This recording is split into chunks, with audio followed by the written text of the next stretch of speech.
Well, good Friday, good morning, ladies and gentlemen, boys and girls. This is Harry Brelsford from Lower Queen Anne in Seattle, Washington. We're doing a special edition webinar today. We wanted to fit in our Q1 update before the end of Q1. So I think it's going to be a fantastic webinar, and let's just jump right into it. Some introductions. You are joining the Q1 update, where we talk about the state of the marketplace. Liquidate or accumulate is the theme for this quarter's webinar. My name is Harry Brelsford. For those of you that I haven't met, I am the founder of SMB Nation. And today's presentation is made possible by the generous support from HP Enterprise, HPE, and we're going to hear from them at midpoint, and then we'll hear from a Mr. Travis Newton. So let's jump into it. This is a shorter format, so I will mail you guys the deck and the links. And again, appreciate you stopping in this morning for coffee if you're on the West Coast, lunch on the East Coast, and early evening, late afternoon over in Europe and beyond. So split results this quarter, you guys. It's just uncanny how this almost mirrors the U.S. political races, and forget what side you're on. It's more the polarization that we're seeing both in the political races and in the SMB community. It's almost like there's two realities, and I'm gonna contrast those for you. And that's a big part of my update this quarter is there's no consensus as to what's going on in the SMB channel and the SMB marketplace. So on the accumulate side, CompTIA just had its annual membership meeting in Chicago this week. People were flying home yesterday, and I think yesterday, and I know one or two got stranded in Chicago because they're from the Denver area, and Denver had the blizzard and the airport shut down. So that is a popular annual meeting, and Jay McBain, an industry leader, posted up on Facebook. Jay says in the cab back from CompTIA, MSPs are growing for the first time since '08, and PSA vendors are sharing in $300 million market of double-digit growth. To say the SMB channel, the SMB community is dying is a bit of a stretch. Numerous other comments were extracted or observed up on Facebook that reflected this sentiment. And I'll tell you this, I think CompTIA is a well-respected, long-time established trade association, and these meetings tend to have a suntan effect. So everybody's kind of beaming when they're at the meeting, and then the suntan kind of wears off. 7 days later, you get back from Maui, and a week later, you don't have as great a tan, that kind of thing. And I think that's normal. I think you get hyped up at events and conferences and so on. And it's a trade association, so I would expect it to be a positive event and come out with positive news and research and so on. So that would be on the accumulate side. And then another thought leader who posted up, Amy Babinchak, said there's another side to this whole conversation. Every MSP I talk to is doing great and growing. So Amy is uniquely qualified for the accumulate story because she has several entrepreneurial endeavors, one of which is a MSP, merger and acquisition practice. I don't know a whole lot about it. I do know some of the other practices that are out there and have been at it longer. And it is a fair discussion to talk about acquiring other MSP practices right now, or quite frankly being acquired. I'll get to that in a moment. Is part of your strategy. So that would be kind of the accumulate strategy. And there's a couple ways to skin the cat. But we are seeing positive comments come out of well-respected thought leaders in the CompTIA Trade Association. Travis, by golly, this slide was a little sooner than I thought. Sir, are you willing to jump in now, and then I'll get over to the Liquidate conversation? Good morning, Travis. Good morning. Yeah, not a problem. If you want to. Yeah, exactly. So I'm kind of doing the the duty today, Travis. Bear with me. It's kind of like having me, cook dinner and stuff. Looks like maybe the magic of Jenny over in the radio control room is, Travis, you're live, sir. Make sure that email's closed. All right. Can just let me know if you can see my screen. I assume so. I can, and again, I Awesome. appreciate your generous underwriting of this academic webinar, sir. Let's jump into it so we can get back to the data for these good people. Not a problem. Well, good afternoon, good morning, good evening, everyone. My name is Travis Newton. I'm the category manager or product manager for the towers over here at HPE. And today we're going to talk about Microserver Gen8. We actually have an initiative going on called, it's the March Madness Initiative. And we put our HPE Microserver Gen8 kind of on a crazy Eddie price point with our distributors, the guys you all buy from. And I just want to talk to you guys a little bit about the microserver, its unique positioning, how it fits within the SMB market, and basically an overview of our Microserver Gen8 server. So let's get to it. So the saying with the microserver is that, it's a small server with big personality. And the reason that saying came about here at HPE is after we received the PC Pro 2014 Server of the Year. As you guys can read here, the HPE ProLiant Microserver Gen8 is the best performing and without a doubt the best value entry-level server that you can buy. What's really cool about the microserver is that wherever you're at, wherever your customers are at within their IT budget, the microserver kind of fits in that particular price band. For example, we have a Pentium microserver for those that only need a smaller output from their processor, all the way to the Xeon 1220 processor. So there's a wide array of price points within the microserver that your customers will probably gravitate to, based off the config that they need.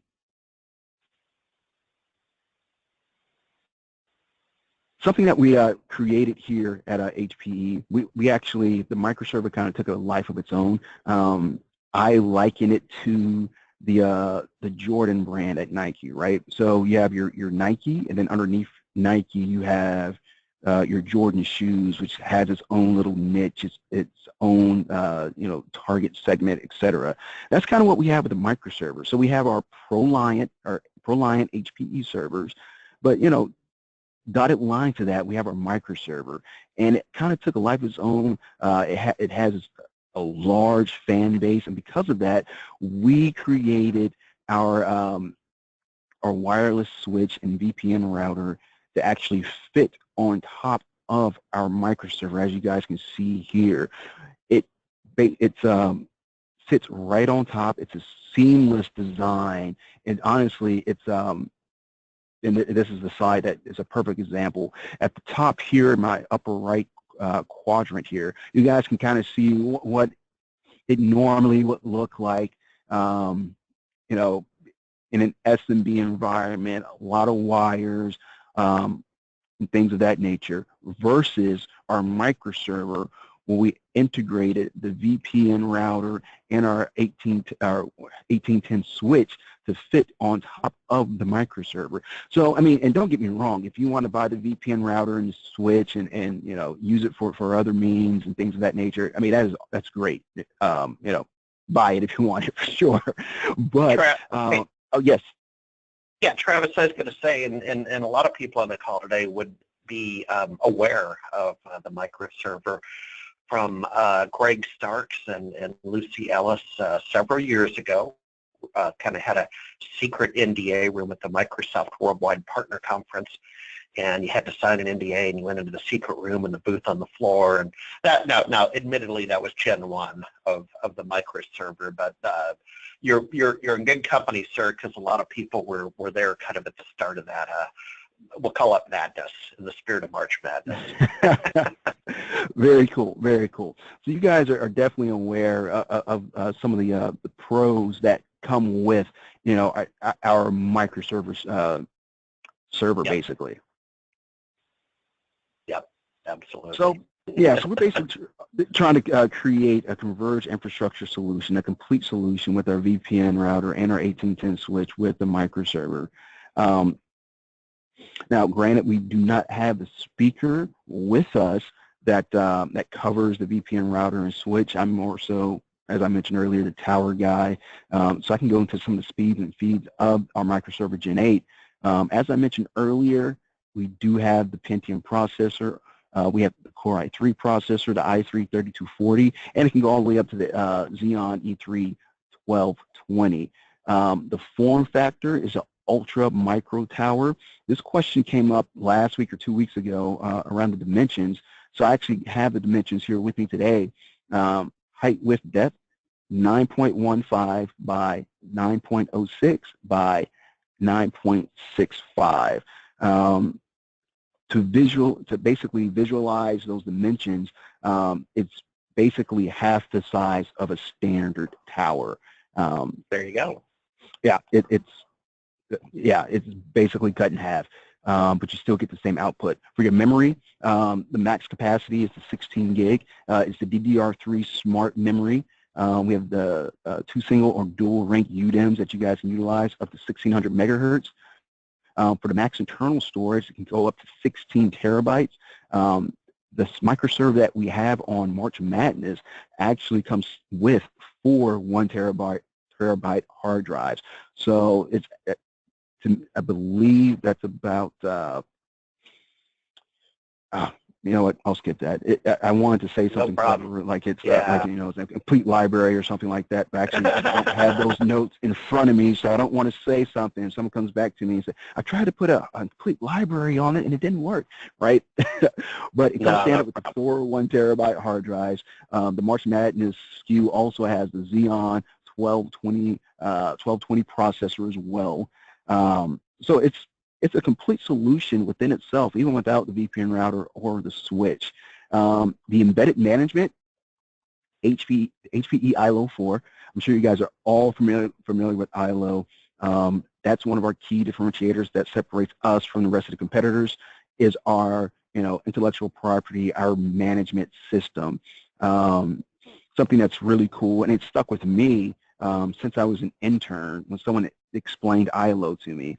If I'm a CTO hanging out at the beach, on South Beach in Miami, I can look on my phone, utilize my ILO app, figure out what's wrong with my, get the diagnostics of what's wrong with my server, let my services team know what exactly is wrong, and they can go in, fix it, etc. So having that remote capability, I mean, granted, I'm not a CTO yet, so I don't actually have time to go sit on a beach and relax. That's why I'm in the office today. But that's one of the key things for the SMB market. I would agree. To be able to remote in and see what is going on, diagnose your servers remotely, which is awesome. You can do it all from your smartphone, tablet, etc. Yep, very cool. So with that, I believe the next slides actually go in, well, this is the last thing, easy, cool, and seamless. I want to go into that cool factor right now. You can customize your front bezel. We have it comes standard with the silver, but you can get the Jack Black, the red, the blue. I know I mentioned this last time that I actually have the red one on my desk, and wouldn't you know it, someone else actually came by yesterday and they said, I have dibs on that microserver whenever you get rid of it. And I told him, you know what, there's a long line. And he was like, what do I have to do to get in the front of the line? Right? These things are very awesome. And when I mentioned at the beginning of my presentation, the unique positioning, the majority of our team that I work with, our server product managers, we all have microservers at our homes, right? Some of us use them as media servers. You can store your movies, images, etc. Some of us use them more so to tinker with, right? As you guys can see here, we have that DVD drive bay at the top. One of our guys took that out, put a small form factor drive in its place, and he actually uses this microserver kind of as a storage unit for his security. He has a pool, he has young kids, so he has cameras by the pool, and it's just, you know, just continuously records. All that data goes on that small form factor drive on his microserver. And then, of course, from a customer standpoint, we actually put a ton of these in churches. Not only because they're quiet, but they're small, and you can put them anywhere. And of course, we put them in retail shops, and the SMB customers utilize their point of sale system with the microserver. So there's a wide array. Yeah, it's a wide array of That's right. Yeah, you can use this at home. You can use this at business, churches. I mean, no one probably would have thought, oh yeah, churches. But yeah, churches they buy a ton of these as well. So when you guys are talking to your customers and and feeling out what they need, if they have space constraints, microserver will be a good fit. If they have budget constraints, a microserver will be a good fit. Or if they're just hip and cool and want something new, you can sell them microserver with the blue bezel, and you can put a Superman sticker on it. So there we go. Yeah. So this little server has a lot of great uses, and if you guys have any questions, you can email me at travis.newton@hpe.com. Again, with our March Madness promo, you can get the microserver at your disty for a great price point. It comes with the 4 1 terabyte hard drives already included, as well as the 1220 Xeon processor. So again, my email, travis.newton@hpe. Any questions you guys have, feel free to reach out to me. We actually have some extra bonuses, spiffs, on top of our current spiffs with the microserver, so you guys can build up your spiff points with HPE as well as you sell these.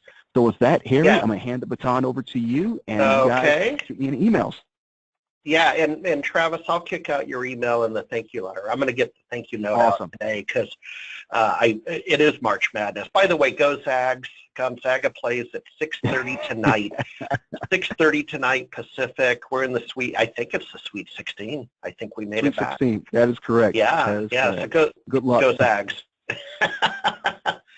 All right. Hey, Travis, can you let me know when you can see my screen, sir, just so I'm not talking to the empty chair?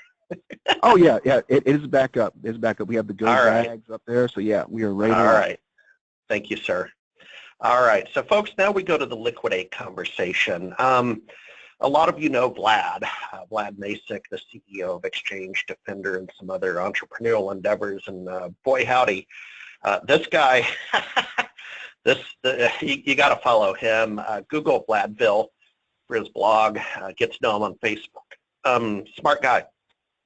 And so he's talking about, this is kind of a two-part post. He's talking about the notion that his product, Shocky Monkey, and some other products that he has, some changes he's making in response to the marketplace. That you could always count on Vlad to just put it out there. So MSPs are dying, and Shocky Monkey is growing, so the resources are going to follow the dollars.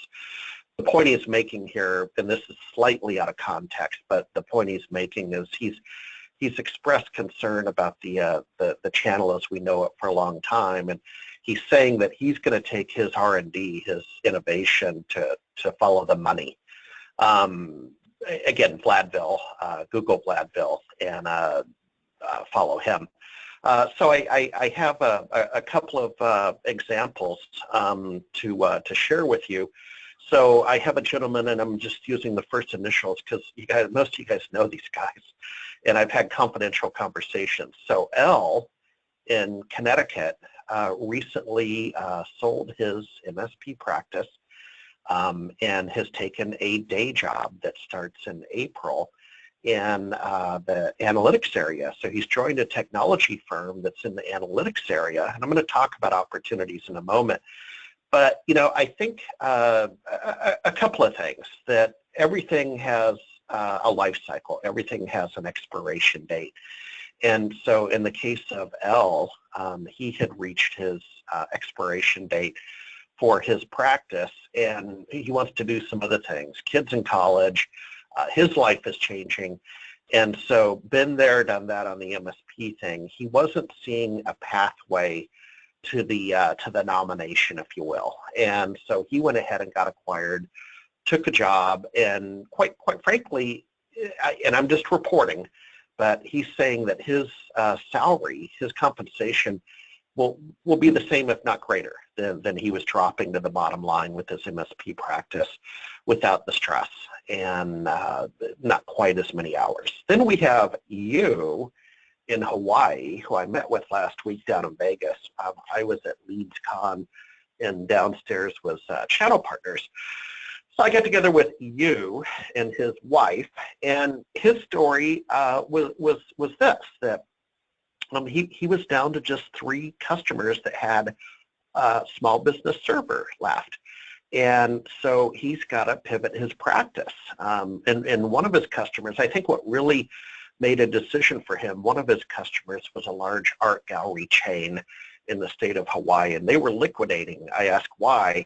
He said, because people don't buy wall art anymore. They buy these enormous TVs and kind of display art and other things in their businesses. So the art gallery's closing. That was a reality check for this individual. He was at Channel Partners to, quite frankly, explore mobility and the telecom side. And then we have B in California, who reached out and was kind of noting the declining attendance at the monthly user group meeting. And again, these are confidential conversations, and I'm happy to entertain with any of you. Give me a reach out, because this gives me blog material and quite frankly keeps me relevant as an analyst. So B is looking at doing something above and beyond the MSP motion. And you'll see on a couple of slides, in this particular case, because this is an educated individual with a solid business background, I said, man, right now, Marketo, if you want my free advice today at 9:25 a.m., you want to do something different, you want to do something in demand, it would be the marketing automation system. Marketo, be a consultant. They are just really starting to dominate the field in my experience versus HubSpot and Acton and Perdo and some others, and the industry's screaming for talent, and it's a way to mix your business background with your geek background, yada, yada, yada. So, you know, what I'm kind of concluding here is it's almost like we have parallel universes or realities, not unlike U.S. politics, where both sides think they're right, they think the other side's wrong, and it's extremely hard to reconcile right now. And I'm just going to, you know, I guess both sides are right. It kind of depends on who you're talking to and your station in life. Now, here was a quote from a factoid from a vendor that reports Microsoft's recent earnings report, and it was that Office 365 revenue grew by nearly 70%. I think you need to take this quarterly briefing and look in the mirror and say, well, did my revenue grow by 70%? Or did Microsoft's revenue grow by 70%? And if mine didn't, what can I do to somehow latch onto that train?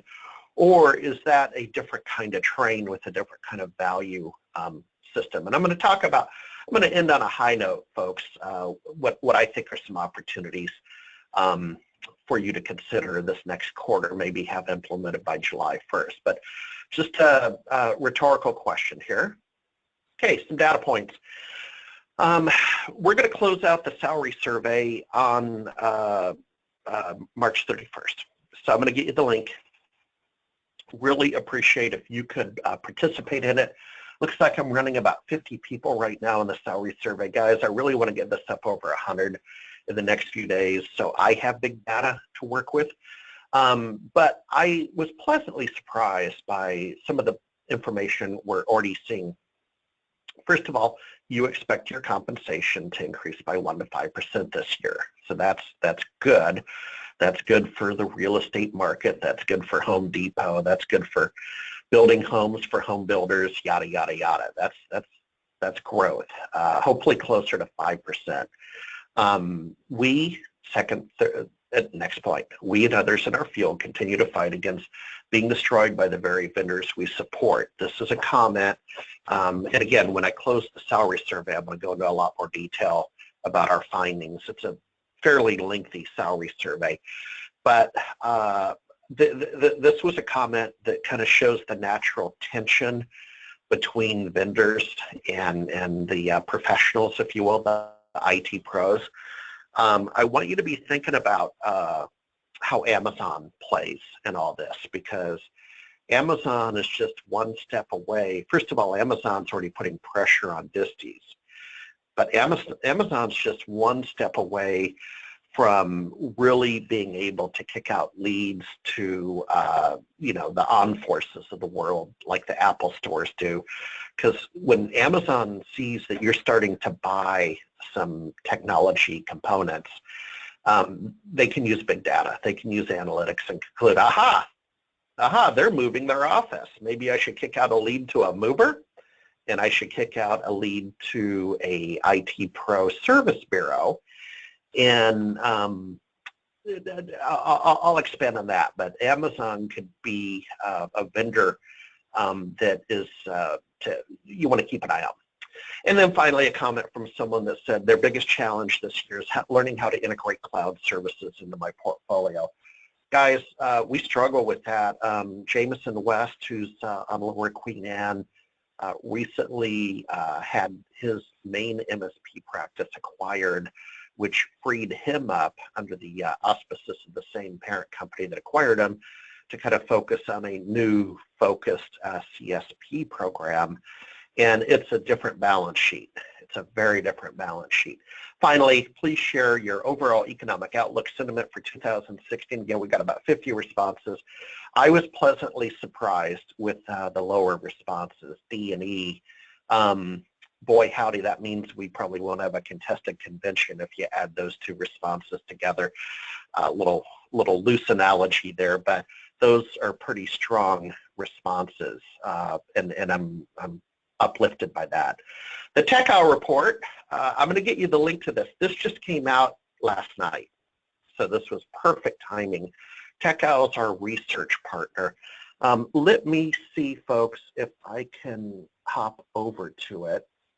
So here's the report. It's 13 pages, and I'm just going to kind of scroll. That looks like a skier. That could be Vincent, Denver.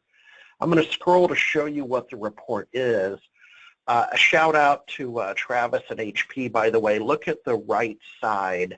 Second item, hybrid as a service delivery. So I think HPE is going to play very, very well with a microserver in the emerging trend of hybrid, and I truly believe that. So shout out to HPE for being right in line with that. Folks, I'm just going to kind of scroll down this, the old model and then the new model, and what the report does is it goes on to explain each of these 12 elements. So that is the balance of the report.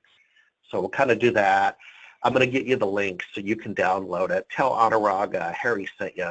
Anurag is a fantastic guy, longtime research partner of ours. Here's the conclusion. Number one, born in the cloud SMB channel partners see the emerging channel imperatives as guiding principles within their operations. That the context of that is tied to the report and some of those 12 steps, if you will. Not constrained by conventional wisdom and not worried about losing relevance. And so these are people, this definitely the glass is half full crowd. Number two, evolving SMB channel partners, a large and growing group determined to survive and expand in the post-transactional market facing a challenging environment. So this is kind of the grow and go crowd. And again, I would say this is a completely relevant conversation for the old school people who want to entertain accumulate strategies, either being acquired or acquiring other practices. Again, just think about it over the next 90 days before I do my next quarterly briefing, right before the Microsoft Worldwide Partner Conference. And then number 3, the stagnant SMB channel partners, which for some reason, those are the calls I'm getting. And some of them are, well, maybe I get 2 and 3, but let's, Anurag's points are this: dispute the notion of losing relevance, strong preference for business as usual activities, waiting for consolidation, a buyout, or a marquee customer to turn the tide around. The download link is there, folks. I know it's hard to see. I'm going to get that to you in the email very shortly. So next steps, and we're going to call it a day, let everybody get on with their Good Friday. Hot trends, so analytics. So you remember Al in Connecticut is joined a BI firm. It's a Microsoft Gold partner, and he's joined them in the analytics area. And then B in California, I recommended become a Marketo expert consultant yesterday. I'll give you a very simple reason why. Microsoft recently selected Marketo to replace SAP, and they are screaming for Marketo contractors up here. So, hey, if you want to summer up in Seattle and you know Marketo, this would be the place to do it. Internet of Things, IoT, boy howdy, you'll be in early. But you know, the riches go to the people who get it early. Right now, I still see IoT as sort of Qualcomm out of San Diego manufacturing OEM chipsets. However, I think the Amazon Echo has really validated this category. And if you're not familiar with that, doggone it, go ahead and buy one. They're so cool. Go ahead and buy one. It's just under $200 up on Prime, and it's back ordered. Just ordered one, and it will not ship until April 4th. And then finally, mobility. Not to be underestimated, but you know, 60% of the traffic situation I'm involved in big data, 60% of our traffic that goes to an online college is from mobile apps. So we have to develop the college registration system mobile first. Folks, complete our salary survey. I'm going to get you the link for that, or you could just Google SMB Nation salary survey. And Travis, sir, if you're still there, I just want to thank you for your kind support in underwriting these hopefully thought-provoking, maybe a little controversial academic webinars, sir. Not a problem, and you guys, you know, enjoy your weekend, and thanks for having me on. Absolutely, and give old Lucy Ellis a big hug over there. We sure like Lucy at HPE, and give Andy a handshake. But Travis, have a great Easter weekend. Folks, I ran a few minutes over. Oh my goodness sakes, we got to run. Jenny, thanks for running everything in the control room. That's it. Have a fantastic day. Goodbye, everybody.